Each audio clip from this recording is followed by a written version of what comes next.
This is Jay Wills from CU Phoenix Radio, joined by Katie Light and L.A.B. Kia ora. I'm Joel from L.A.B. Hi, I'm Ara, bass player in L.A.B. And I'm Miharu, the keys player in L.A.B. So, obviously you've been on your tour for a little while now. How's it been? I'm sure it's been an experience, especially your first time here as well. Yeah, it's been a buzz, man. We've come all the way from New Zealand, which is 24 hours of flying, basically.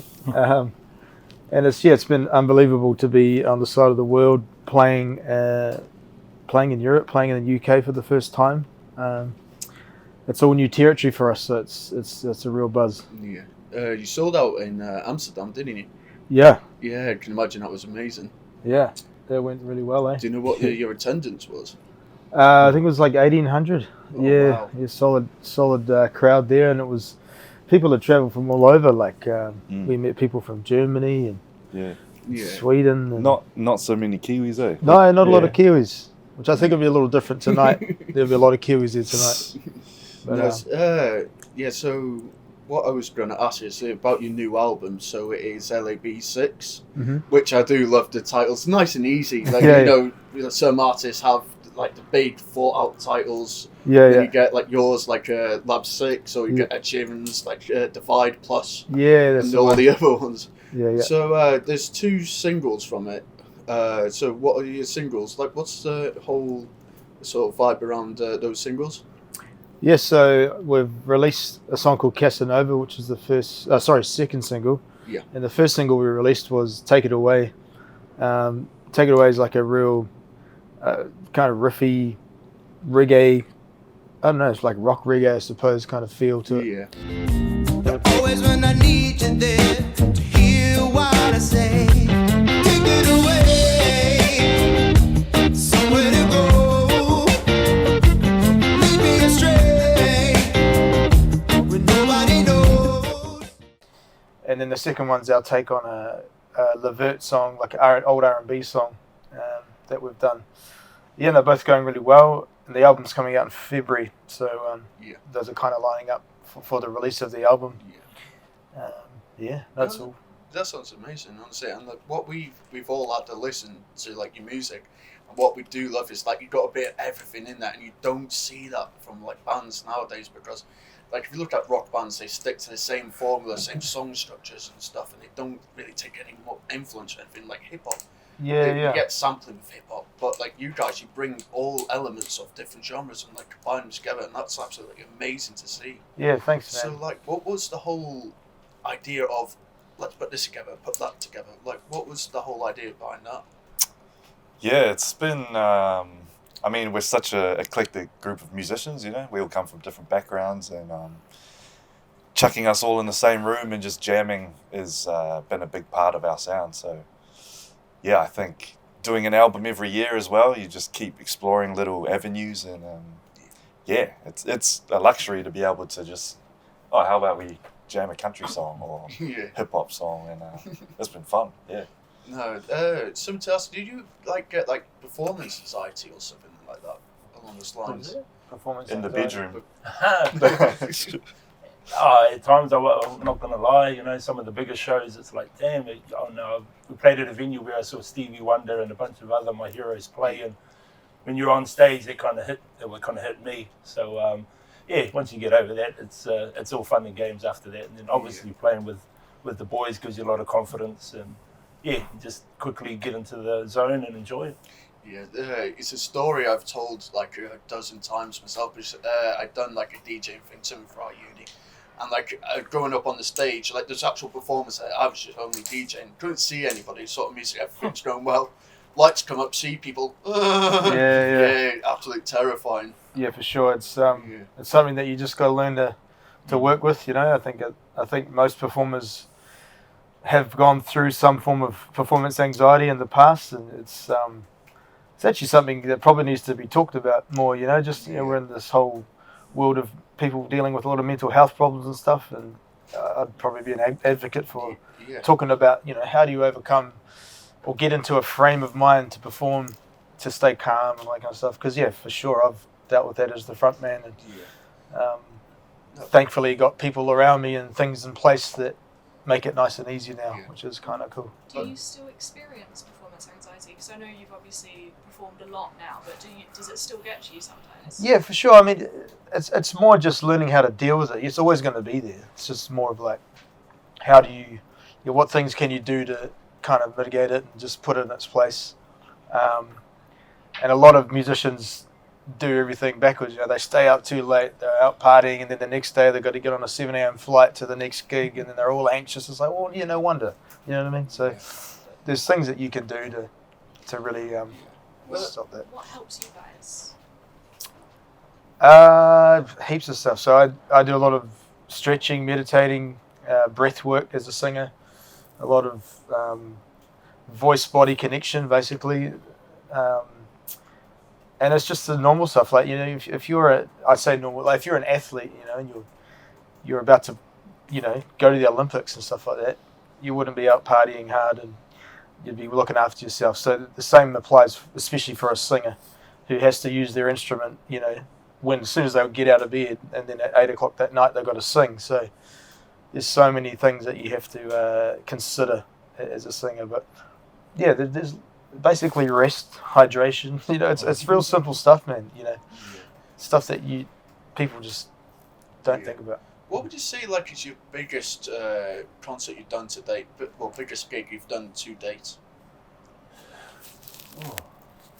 We did on the way here. We played in Brisbane, Australia. As the festival was 30,000.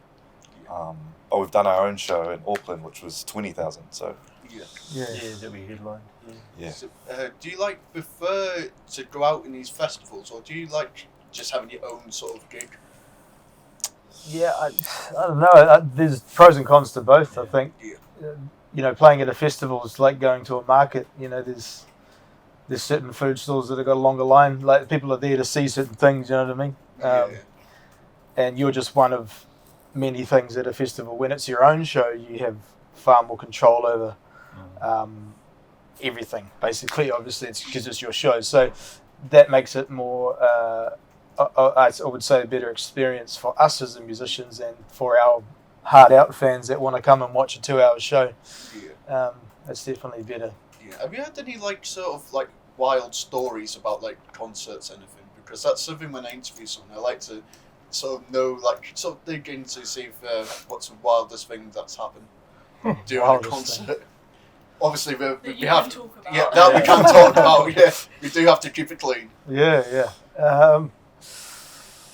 I don't know. I'm leaving it to these. Are they the wilder ones? Yeah, well, Yeah. especially that one over there. I don't know, man. Like, Yeah. Well, we played Taranaki. That has a. It's like a natural amphitheater back home with a lake in front of the stage. yeah, it's So- like the stage here, and then Yeah, and then a massive natural amphitheater. but the lake is disgusting. Like, they make it disgusting so people don't swim in it, you know. But They have a lifeguard on a boat in this It's lake. going up and down the lake like this, and yeah, keep going. Oh. Yeah. but yeah, what was it? The East Side Do? Yeah, we're doing our encore song, and this guy decided to jump in the lake and try and swim across to us. And we're like, all of us went, oh, that's disgusting, you know, and the security are like, get the hell out of there. Yeah. And There was a few of them. Like, they're beelining for securities, like intercepting them, and one of them managed to jump up and do like a bomb back into the water. So. yeah, And then swam back to the Yeah. crowd. covered in duck shit. You Yeah. know? It's just like, oh, damn. Ready for town. But yeah, that's a sort of common thing like with festivals. Like I went to Download Festival last year, and down the hills, like mud hills and people sliding down. Like, start at the top of the hill, absolutely fine. By the time you get to the bottom, they're all just caked all the way down. Yeah. But yeah, so did you guys like originate in New Zealand? Yeah. So what was the sort of roots, like, you know, how did you guys come together? Yeah, Brad, our drummer, he was the guy who started the band many years ago. And as with a lot of bands, you know, members come and members go, trying to find the right fit. And then his younger brother Stu, who's on keyboards, recruited him, so to say. And then Joel came on board after he happened to watch Joel on a TV program. He was singing on TV, saw him and reached out to him, and then just kind of one by one. It was never like it wasn't all members at all one time. So it's kind of it was a process for Brad to kind of or for all the boys to be a part of the band as it is now in the final lineup. Miharu came in not a few years ago, and it's been good. Yeah.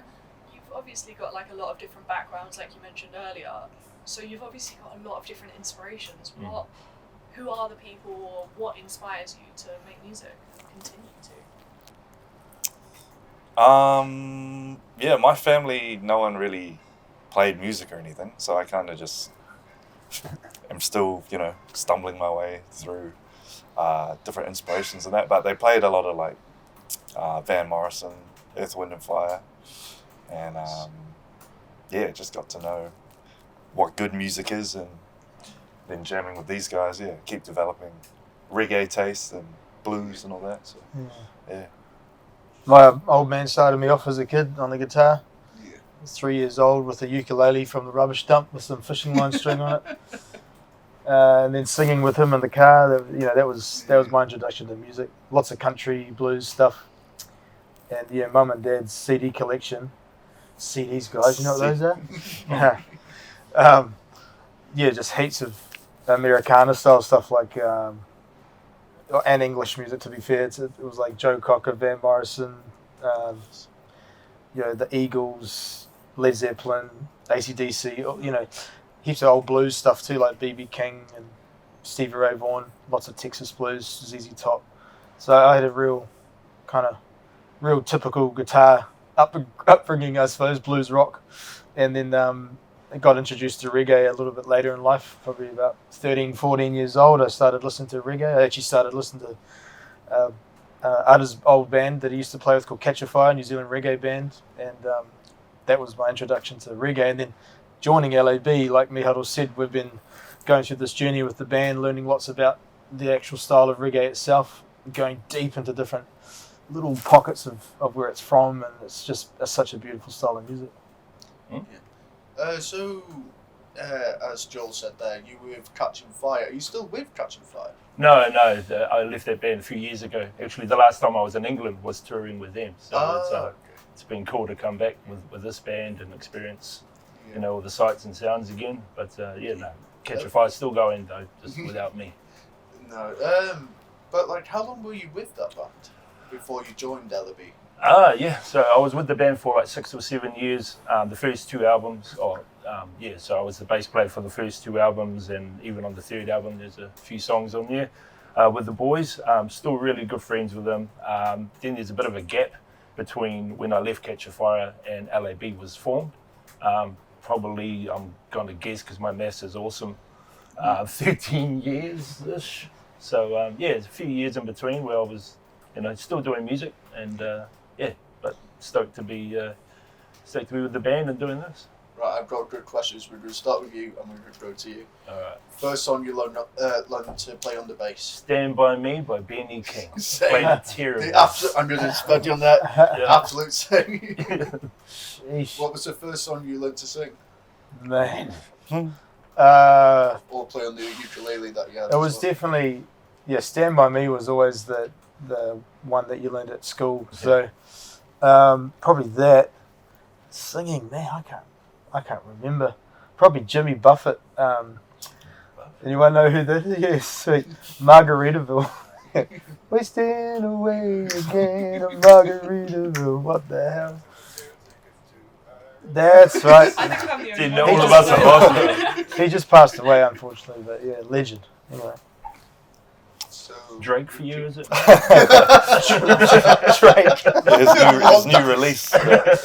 Man, I can actually remember the first thing I learned. It was called like the finger song on piano. It was just learning your finger numbering. It's like the more common song is Chopsticks. Chopsticks. Yeah. Fur Release was in there. It's meant to be the easiest song. Like I started with the bass, and I started trying going to piano.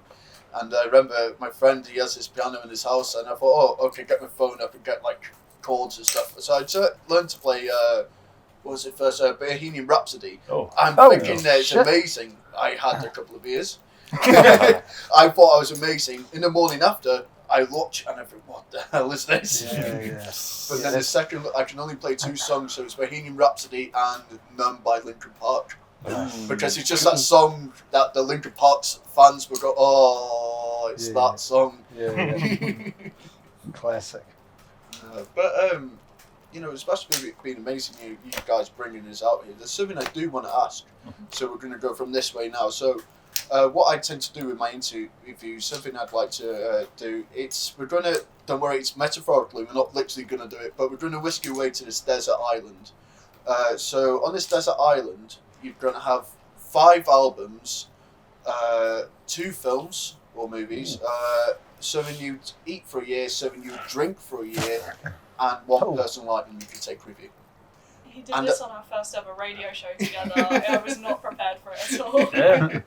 But like the whole thing about the album is more based on the album thing, is how like it could be an album from youth and so how it made you feel. That's why that sort of like came up with this whole concept. Yeah. If you can't remember all of it, just name what you remember. That's fine. But if you can't think of albums, it can be singles. Okay. I can go first if you want. Yeah. Great. Stevie Ray, 5 albums would be Stevie Ray Vaughan, Texas Flood, Back in Black, AC/DC, Donny Hathaway live, Bill Withers live at the Carnegie Hall, and probably Pink Floyd, Dark Side of the Moon. And then 2 films would be Harry Potter and the Chamber of Secrets and Blues Brothers. And what was the other? Something Food you'd and eat for a drink. year, drink and a personal item. Well, I'd have to drink beer, so it'd have to be Lion Red and Paint stripper. paint stripper, mate. If I'm going to be on an island, I might as well be drinking. And what would I eat for a year? Probably. Because you're a real foodie, so it's Oh, hard yeah, for that's you. a hard one. Yeah. I'd have to choose one protein. That would be chicken. There you go. This is where we look at each other awkwardly.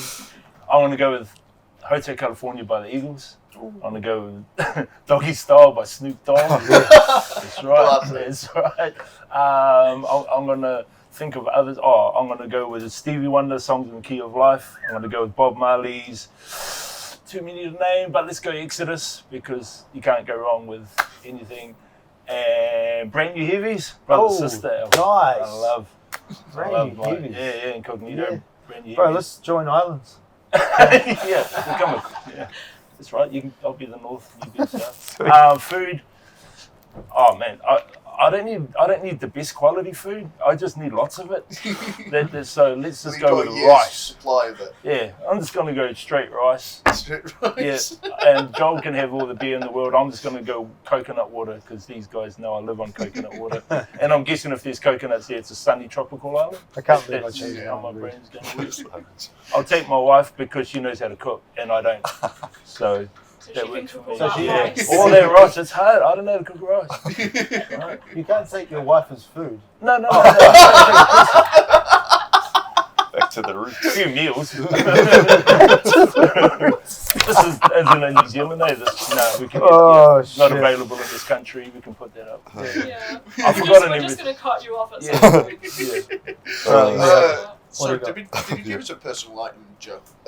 Joel, sorry. A Joe, personal Coach what? Joe. Personal item you take on. Oh, personal item. Oh, Oh, I missed it. Person. No, personal item. I was just letting you go by. Item. Yeah, That's really that's what you sad. said. It's really sad that you treat your wife as an item. Nah. Personal to me though. Well, I'd take my guitar, bro. Of course. Yeah, easy. Yeah. Yeah. Oh yeah.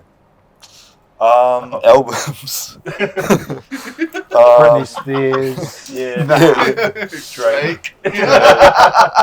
No, I think I'd take Muse, Black Holes and Revelations, maybe a Rage Against the Machine live Nice. album. Yeah. Probably a Fat Freddy's Drop, which is a Yeah. Kiwi band, Nice. good for the island, you know, Based on a true story. based on a true story. Yeah. Nice. What else? Last two, Miharu. Last two. Oh, Core, the first album. Ooh. And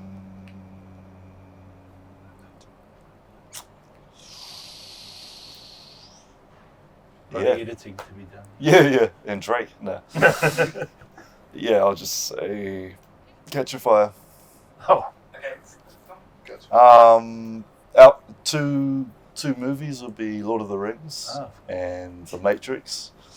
Food, probably that jerk chicken we had last night. oh yeah. Shit, yeah. Fish wings and things. What was the other one? Personal item. Personal item, yeah. A keyboard that just works. Solar power. Keyboard without a DI. Yeah. Piano. Well, yeah, you'd have to have a piano because it doesn't. The island won't have electricity. True. Well, unless you can find some way. Unless you can find some way to make some power out of coconut water or something. Such a dictator. You failed to tell us there was no power on this island. Yeah. How the fuck are we going to play the CDs? Got all these albums and nothing to play them. Vinyl. Still You need can that. find some way of getting power. Either coconut water or you could get like a bike or something made out of bamboo. But yeah. Just to finish everything off as well, because I think we're near the end, Yeah. I believe. I had a question and I've forgotten it instantly. That's right. Right, we're probably. No, Yeah, oh, it's right. no It's just gone. Oh, I know there's no pressure, but I just can't think. But you know what, guys, it's been lovely. Bringing this out here, we really do appreciate it, and we look forward to watching you perform tonight. Yes, sweet It's gonna be brother. amazing. Thanks so for having after us. London, where are you off to next? Back home, back in the studio, just tying off the album, and then we got our summer tour. Yeah, That is it. that will be amazing.